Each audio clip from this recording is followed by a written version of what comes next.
দূষরদের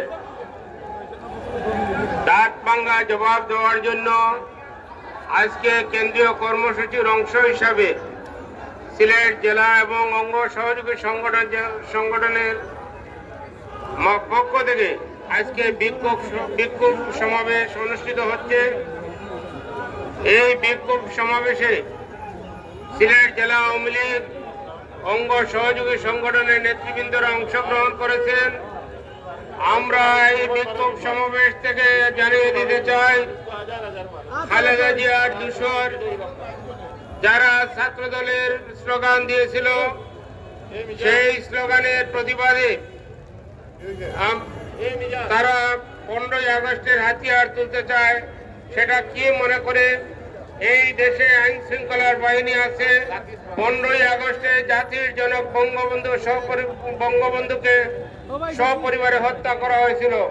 তারা কি শেখ হাসিনাকে হত্যার করতে চায়? তাই আমরা প্রশাসনকে বলতে চাই, আইনের ভিত্তিতে যদি ওদের বিরুদ্ধে আইনানুগ ব্যবস্থা গ্রহণ না করা হয়, তাহলে আওয়ামী লীগ তাদের বিরুদ্ধে ব্যবস্থা গ্রহণ করবে ইনশাল্লাহ। আমরা মনে করি বাংলাদেশ আওয়ামী লীগের প্রত্যেকটি নেতা কর্মী এখনো জেলে রয়েছে। আমরা তাদের বিরুদ্ধে ব্যবস্থা গ্রহণ করতে আমরা সক্ষম আছি ইনশাআল্লাহ তাআলা। তাদের দাঁত ভাঙ্গা জবাব আমরা দিব। ষড়যন্ত্রের বিরুদ্ধে আমরা জেলা আওয়ামী লীগের নেতৃত্বে আমরা প্রস্তুত রয়েছি। আপনাদেরকে আমরা মোকাবেলা করতে আমরা প্রস্তুত রয়েছি।